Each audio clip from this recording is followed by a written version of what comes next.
Then moving on to our next speaker, our penultimate speaker for the Psanctum Psychedelic Conference, Acacea Lewis. Acacea Lewis is an entheogenic researcher and educator and the founder of Divine Master Alchemy, LLC, and Divine Master University, a school for entheogenic cultural literacy and applied neuropathic medicine research. She shares her firsthand experiences and provides undergraduate-level research, papers, books, and some medical research to help bridge and integrate the fields of medical science, spiritual systems, and cultural anthropology. Please welcome to the stage a powerhouse of the psychedelic renaissance, Acacea Lewis. Do you have any slides or anything? Nope. Yeah, I guess. Can we just take that one down? What's that? Can we take this one off the wall? Yeah. Okay. Wow. Thank you guys so much. How's everybody doing today? It's really an honor to be speaking here in Portland. Thank you so much, Tom, for being such a gracious host. I'm really honored to be here. Hold on, let me put my water over here. All right. So today, as many of you have heard, I'll be speaking about something that gives everyone a little mixed reaction. How many of you guys have heard of the term high-dose mushroom use? How many of you guys would consider yourselves high-dosers? Okay. Well, primarily speaking, this practice is something that was inspired for me by the Grandmaster Kalindi Iyi. He was and is a friend, a mentor, guide in my spiritual journey and life journey. And I really, really want to give reverence to him and also some other teachers I've had and currently have. Lama Mike Crowley, author of Psychedelic Buddhism, Tom Lane, author of Sacred Mushroom Rituals, and so many others who have really impacted and shaped who I am. I stand on the shoulders of giants, and so I like to acknowledge also there's elders in the room who just, you know who you are. Thank you so much for being here and being present. I really appreciate it. So without further ado, I decided to go without slides today because I think it's really important for us to ground into what we're really dealing with here. Psilocybin mushrooms have changed so much in the last decade of my use. I've been working with psilocybin since I was a teenager, as many of you have, and I've seen a radical change in the dosages, the dosing instructions, the techniques that people use, and I really want to share the best of what my research has brought to fruit and the research of those who I work with in this industry. Because in order for us to move forward, learning about dosing, we have to first give reverence to Terrence McKenna, Dennis' brother in the audience, the heroic dose, the 5-gram dose. I give reverence to Kalindi when it comes to the high dosing, above 15 dried grams dosing. And in my own journey, it took me almost 8 years to get to a high dose area. It took me years to do that. So it's not for everyone, and I don't recommend it to anyone, actually. If you feel called to it, there's a reason for that, and just like learning a new musical instrument, it's going to take your whole life for you to really get to that level of deep mastery. And when we are on this journey, we have to first take into consideration the people who were working with these entheogens. Grandmaster Kalindi Iyi, Ahati Kalindi Iyi, is a grandmaster martial artist. And so I would not advise taking 40 grams of mushrooms unless, one, you've spent 30 years doing it like him, or you're a grandmaster martial artist who feels prepared for that level of mental endurance that it takes to really stand in your power when your mind is being challenged in some of the most incredible and unimaginable ways that you'll ever encounter in this reality. For me personally, high dosing is something that I didn't choose. It's something that came to me when I was 16. I tried to kill myself, and some elders in the community said, here, take this. They gave me about 7 grams of Pinealius hawaiiensis and sat me on a hill with a chocolate bar in the open and let me have my first trip. And I had my boyfriend with me at the time, and he was a really good sitter. I talked through so many deep level issues during that trip. And for some of it, I was in my body. For some of it, I was traveling. For some of it, I was walking through the Museum of Natural Science, handing out sage to the security guard, saying, smell this. This will up your vibe, man. Back then, I looked like 11. I get told all the time I look like I'm 16 years old, and I'm thankful for the mushroom for that, because I've smoked for about half my life, so I really shouldn't look as young as I do. And that's another thing that high-dose mushrooms have really helped me with is addiction to many different things. Anger addiction is an addiction. Even though we don't consider it an addiction, being addicted to being upset all the time is actually something that your body gets used to. Your mind might not. You might not think that that's what's happening. But on a chemical and hormonal level, you are getting a rush, an adrenaline rush. And some of us get so depressed that we're so trying hard to feel something that sometimes anger feels better than feeling nothing at all or numbness.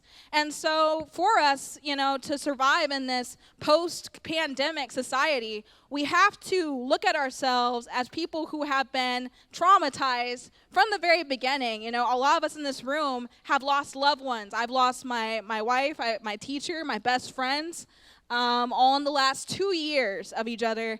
And so for me, dealing with the mushroom has been something that's been pivotal in my experience of actually connecting with the spiritual aspects. Let me give you some background information. I went to Southern Methodist University and studied astrophysics. I'm the last person that you would want to talk to about spirituality maybe 7 or 8 years ago. And just like Dr. Martin Ball in his lecture said, he had that experience of, there's a God. I had that experience myself on my first mushroom trip. Except it came in the form of my face coming out of the sky and looking down at myself and say, you're doing fine. Everything's going to be okay. Keep going. And that confidence that I imparted to myself from maybe another time dimension. I still haven't had the trip where if I told myself that in real life, I haven't had that time illusion continuum happen.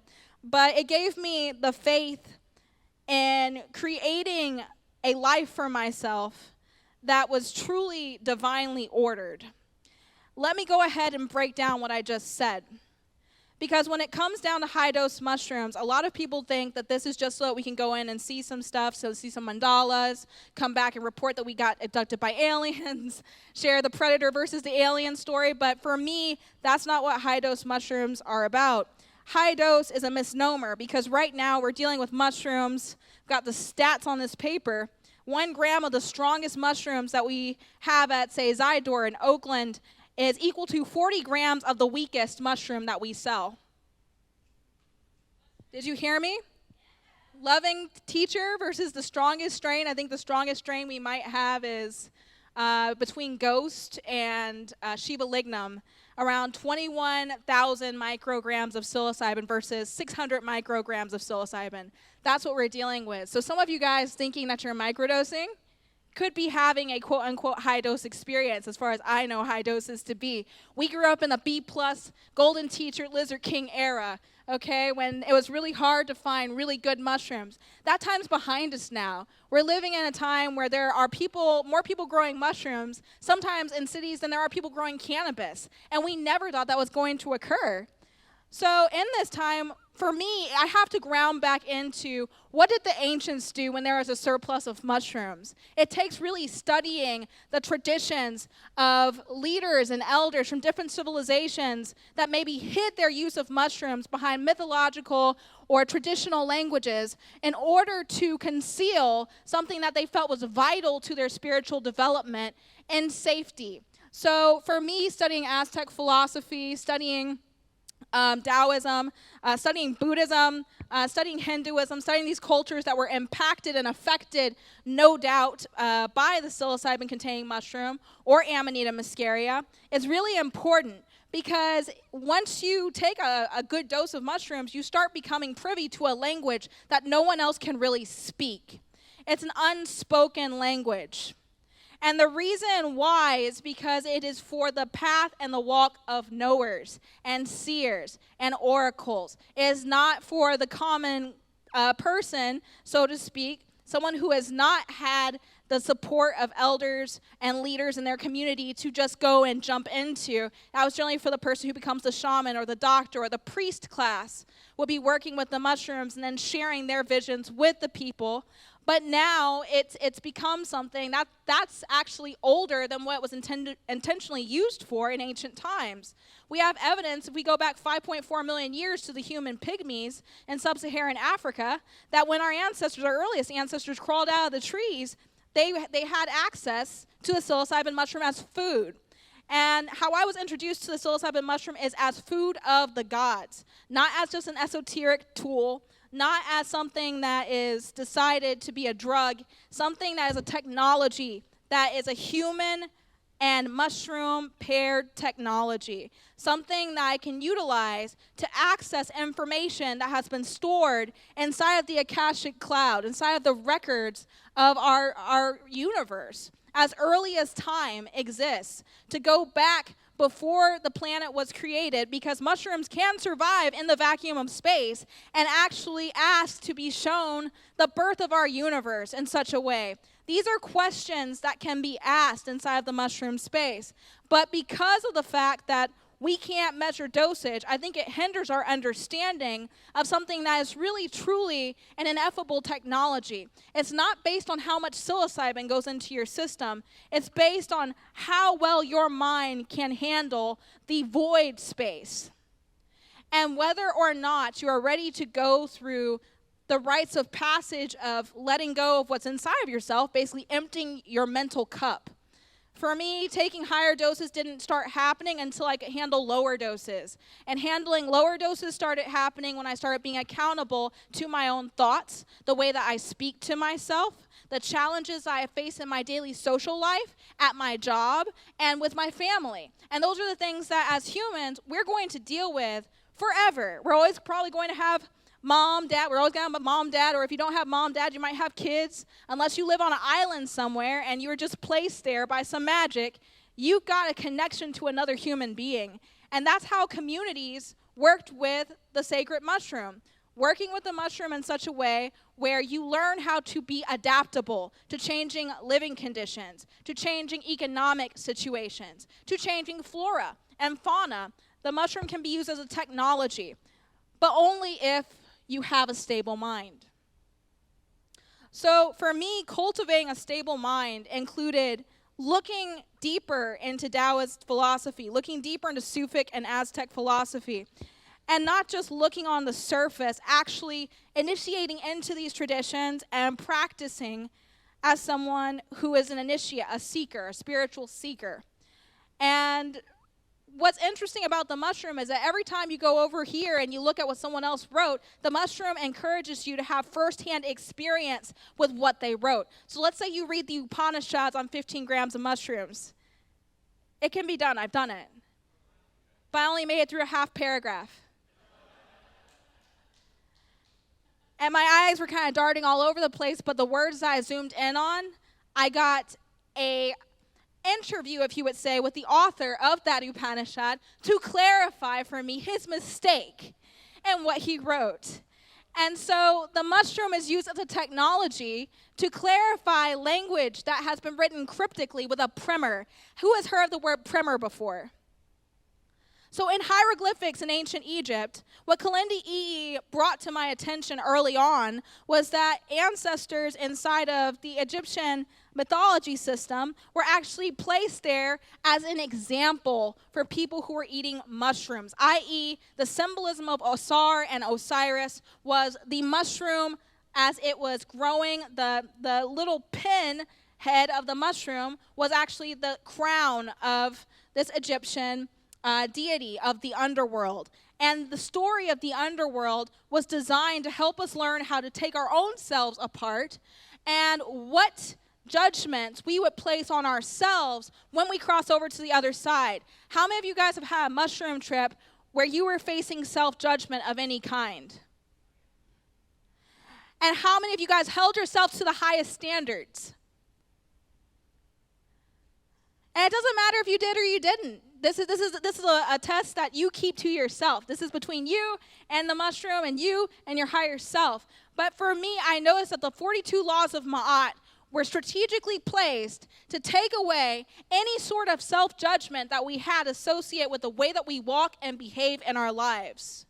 And so when you're on a high dose of mushrooms, if you are obedient to these basic fundamental actions. Don't steal, don't lie, don't cheat, don't take somebody else's wife from them.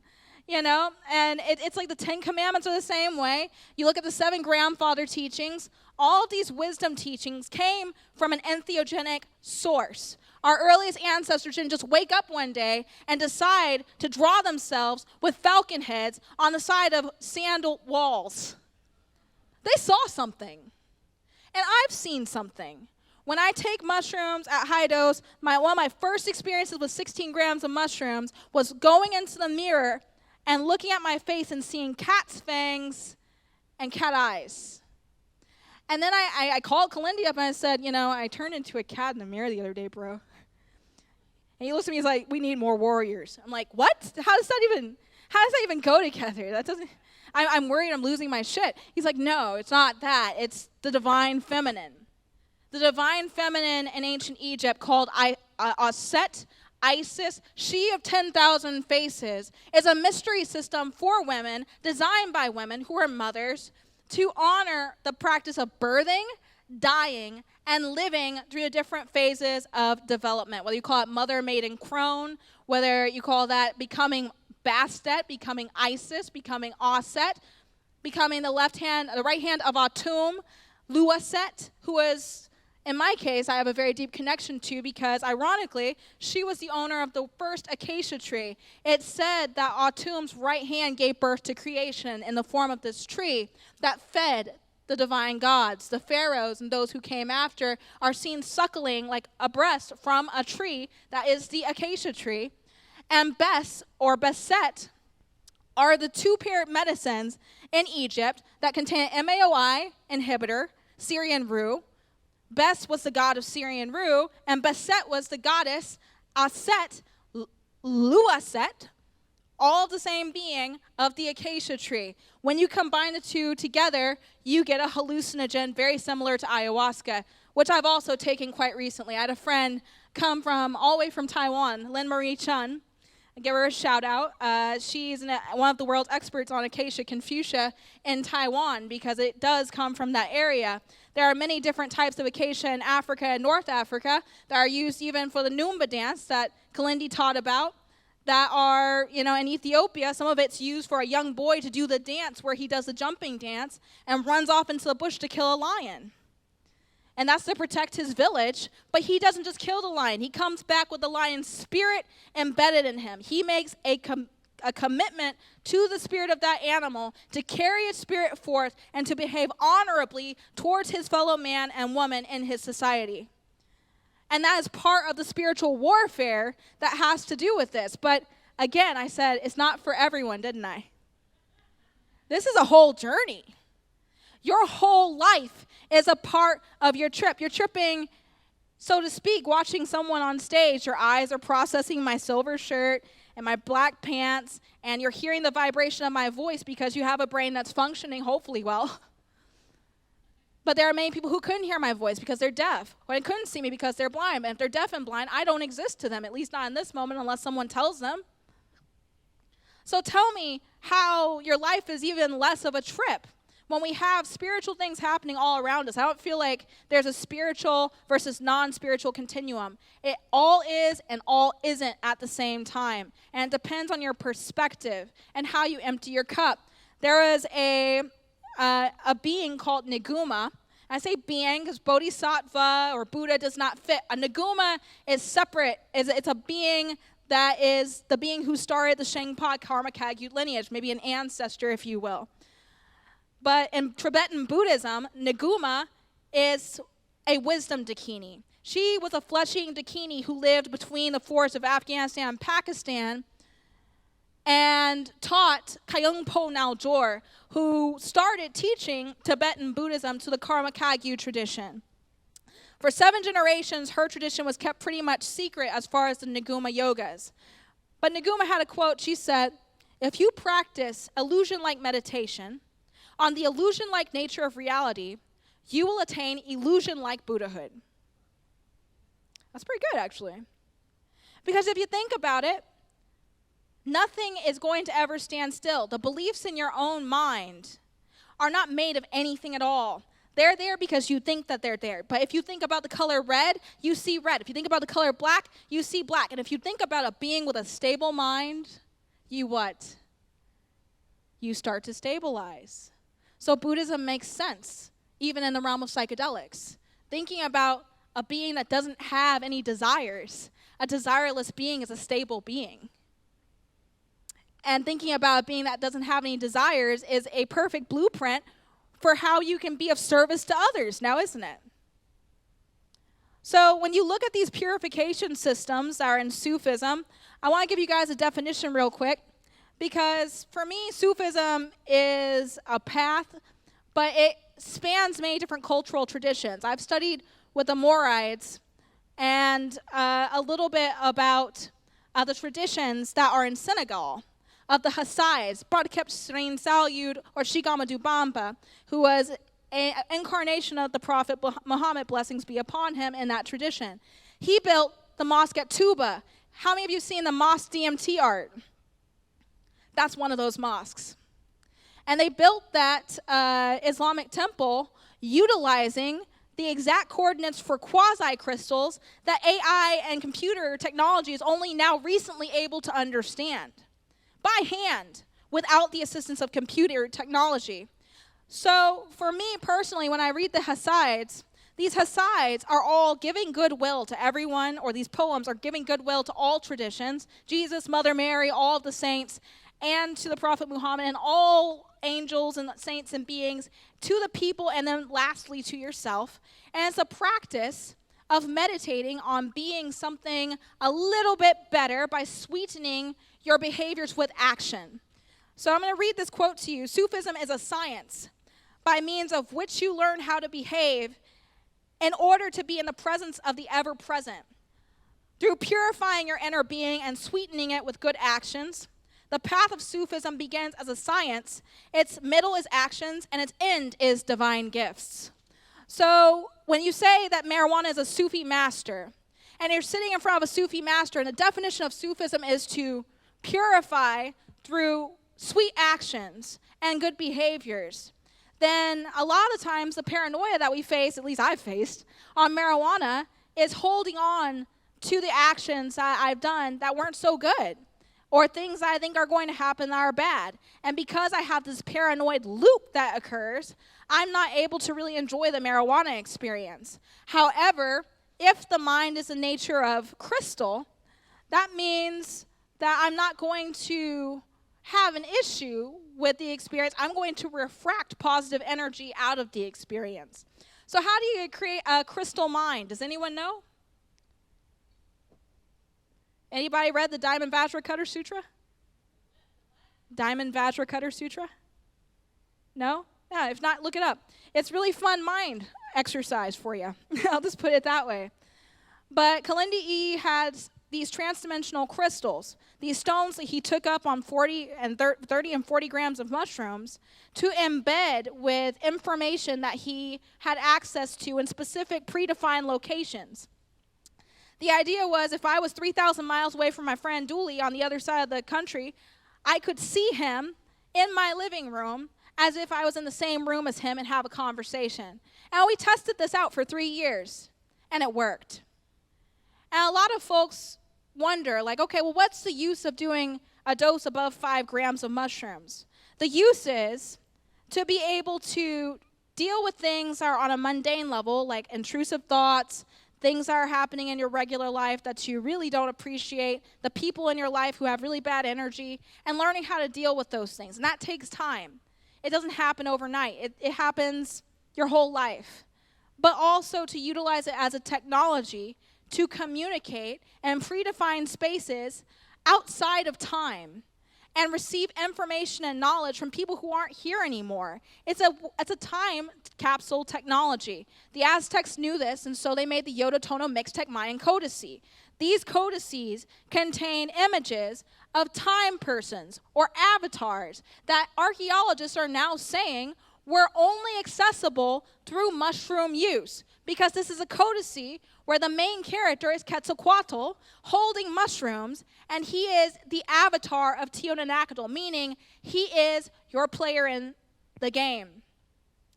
when you take a high enough dose of mushrooms, whatever you meditate on, you can also embody, even if it's just temporarily. Visually embodying the manifestation of Quetzalcoatl in your mind at that moment means that when you look at the codice, you're receiving information, and then you're seeing him cut off the head of death. So if your mind becomes what it sees under this hyper-suggestible state, it's like the little kid who thinks he can be Spider-Man. Because that kid thinks he can be Spider-Man, he goes into a burning building and saves a bunch of people. So such will your mind if it thinks that it can conquer fear. So will your mind if it thinks that it can be stable.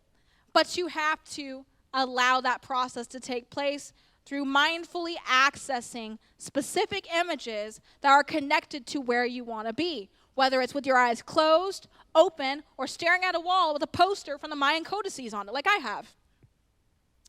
And in that case, you're going to have the experience of Ready Player One, Mayan edition, where you have 2 by 2 this character eating mushrooms, showing you each step that he's taking as he gets closer to the underworld. As he goes and he penetrates the realm of death, he points up to the left, and it's a U-shaped codice showing the come up and come down of his trip. And this is something that's written about in Aztec philosophy from University of Maryland's James Maffei. You can go ahead and buy this book if you actually want to go and see these definitions of what these Mayan characters were capable of in Aztec philosophy. Aztec philosophy is considered less than Western philosophy because in the West, we still think it's okay that non-dualists aren't really considered philosophers. They were non-dualists, i.e. they believed in a teot. A teot or teot was and is everything in existence and also nothing. So their philosophy was closer to Taoism than any other religious system. So if you were eating teonanacadol, which is the flesh of God, you were getting close to the great and nothing, i.e. when you did higher doses of mushrooms, the goal was to enter through the void and let go of the things that didn't belong to teot, and then return into a divine form, like Quetzalcoatl, or the two-faced Quetzalcoatl who could see past, present, and future all on a single axis, as one moment, i.e. present state. So when we take these higher doses of mushrooms and hold a crystal, the idea of the crystal was as a really nice prop for our minds. So our minds could become more clear and stable like crystal.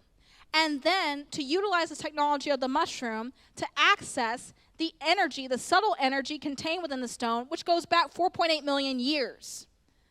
And so accessing that information is guarded by different personalities of yourself in your own mind, by your personality that doesn't want you to do really negative stuff. And until you let go of your actions that are negative, you won't have access to those higher levels of wisdom because it can't be hacked. It's a fundamental law of reality. So in my own experiences with high-dose mushrooms, corporatization of high-dose work is not possible because when it comes down to the mushroom, you're dealing with a fractal entity and a fractal intelligence. And if you try to skip points, you're going to create a fractal that's not going to line you up with where you want to go. Your energy's going to get dispersed. And that's what we see a lot of these days, is people taking 1- and 2-year courses, coming out and saying, I am qualified to dose you on mushrooms and give you an experience that won't break your mind forever. But that's not true. The goal of taking mushrooms is to break your mind forever.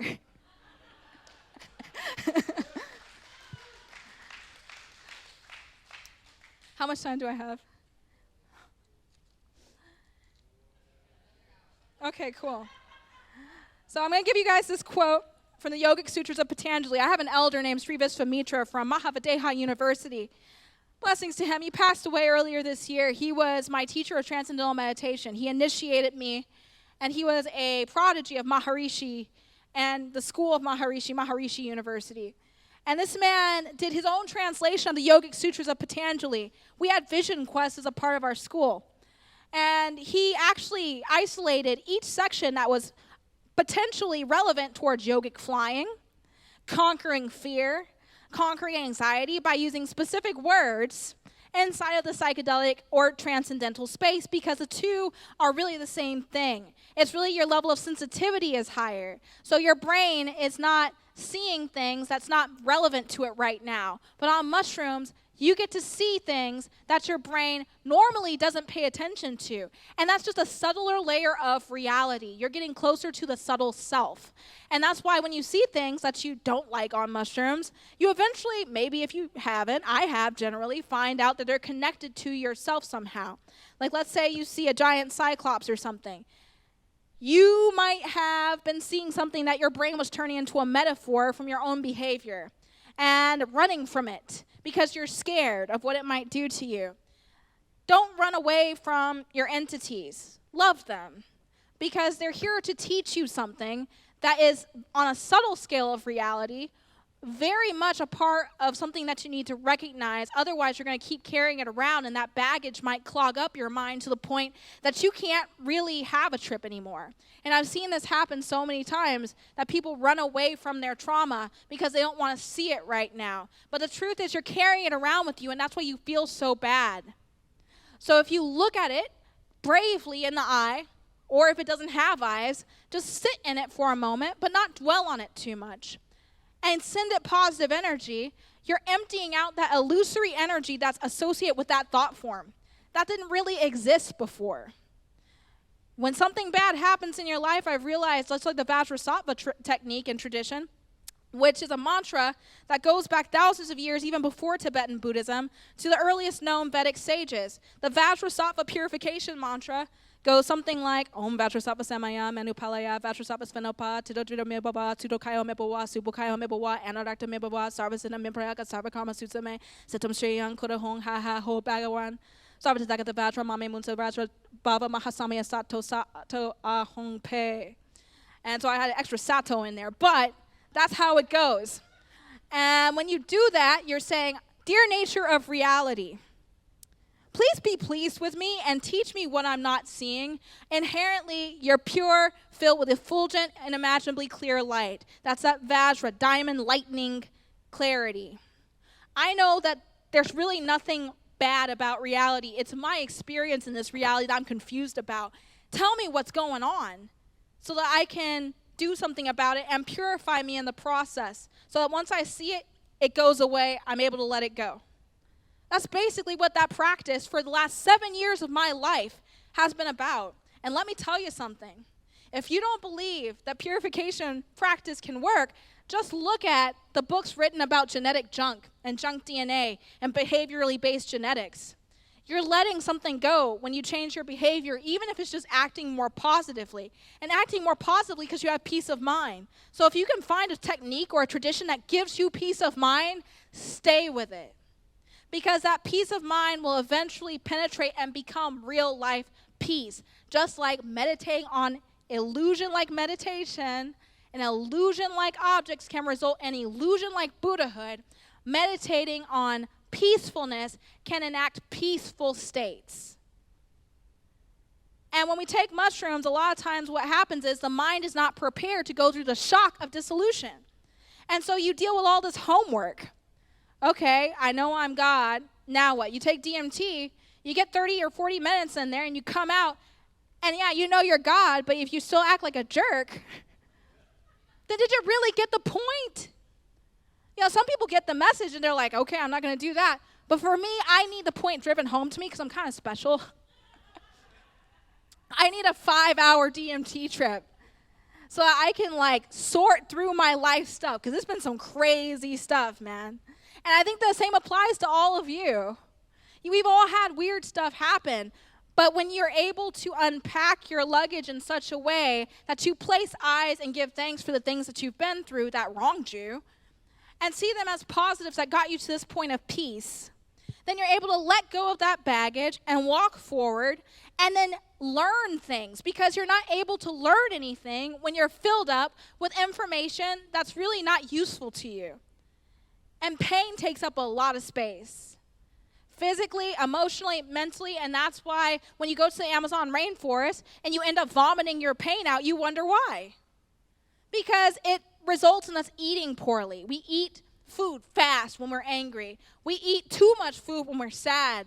And it gathers in our guts, it clogs up our systems. The pain has evidence in the way that we treat our bodies after we go through a traumatic event.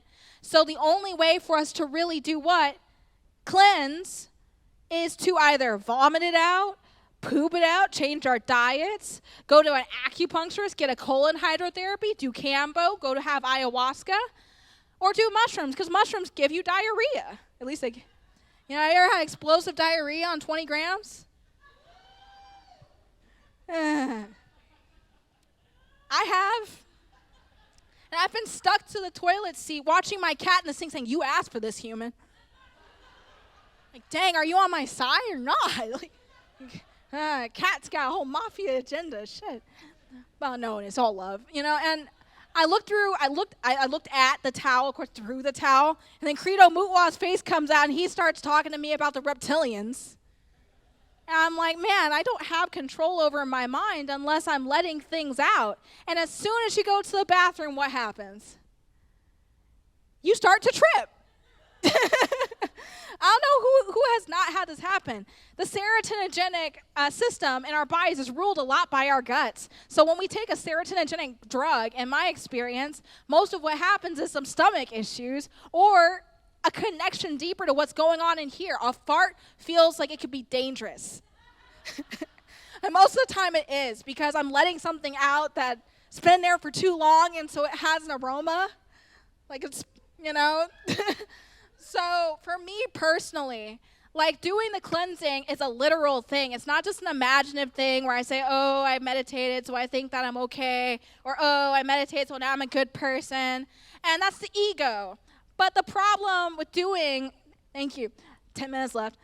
The problem with doing high-dose mushrooms is that not enough people know how to reconstruct their ego after they've decimated it. So how do you pick up the pieces of knowing that we're all God? It's by behaving in beautiful and sweet ways towards one another that we get closer to this ultimate reality within ourselves. It's not just saying that divine love exists, but it's behaving in a loving manner to ourselves and to our neighbors. I have another quote. This one might piss some people off. I'm sorry. It says, Grandmaster Sufi said this. I got this from, I think it was Stephen Gray's lecture. He said that marijuana was a Sufi master. Someone said that once. Hashish. I love hashish. I think I saw a dank duchess over there. Can I get a temple ball? Anyway, he said, Sufi, whoever knows the outer law and has no concept of the inner reality has left the right way. You ever see some folks who dress up like they're really spiritual but don't actually practice? Yeah, they've lost the right way.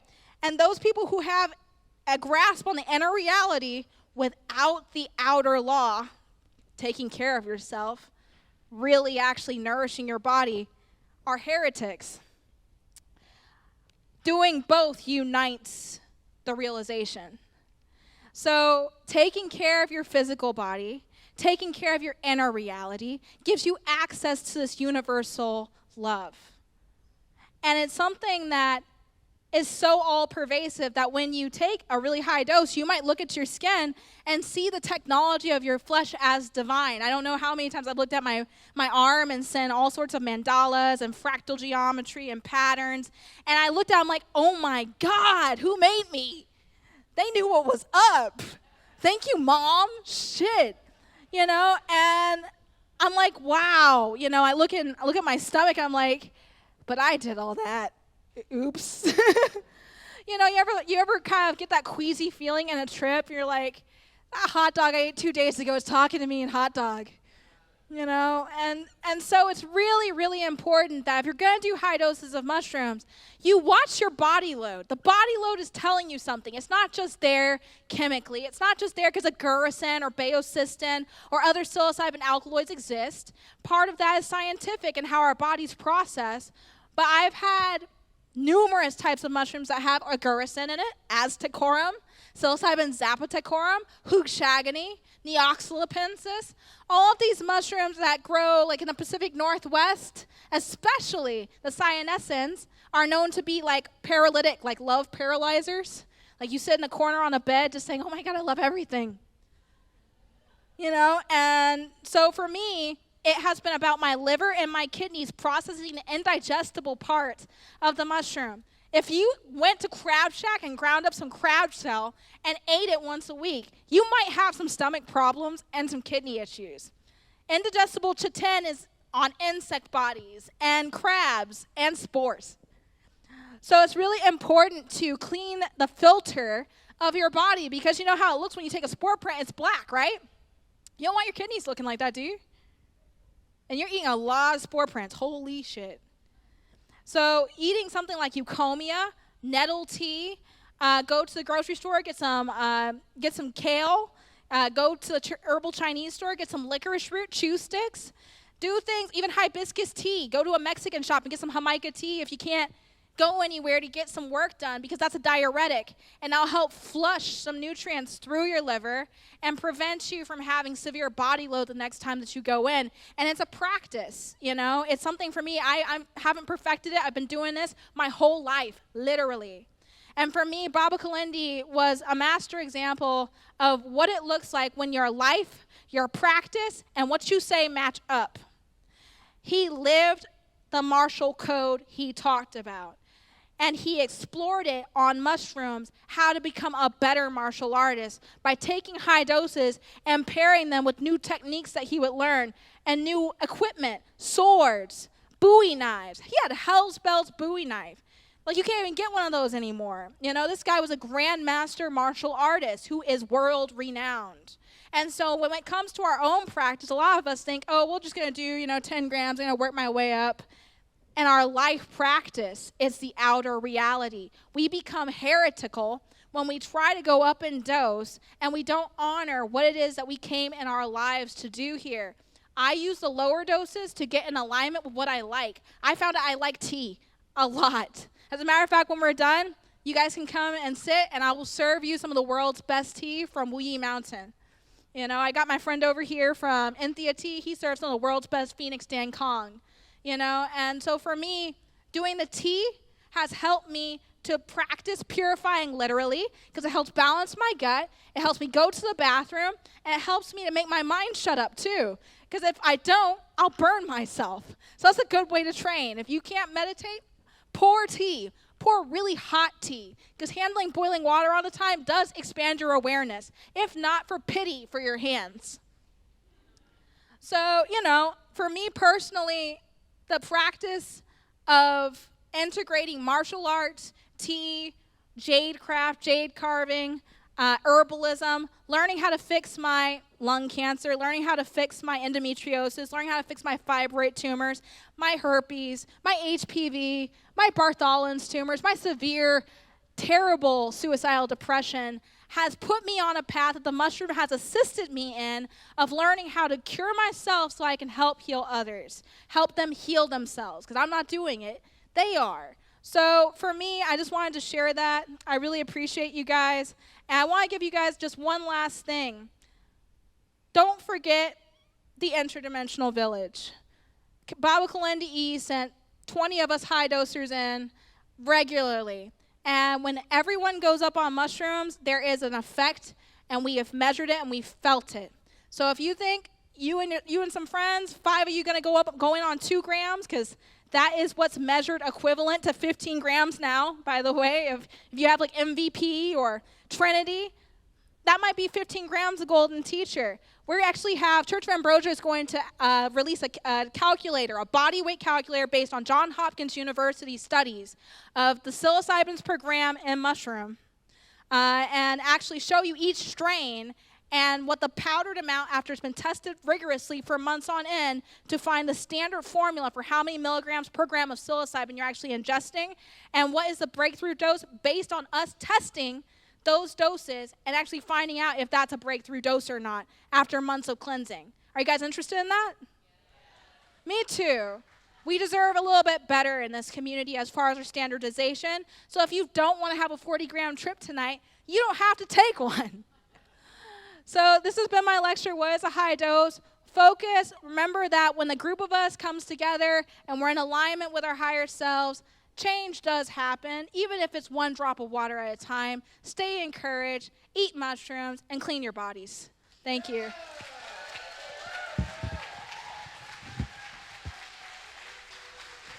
Thank you, Acacea Lewis.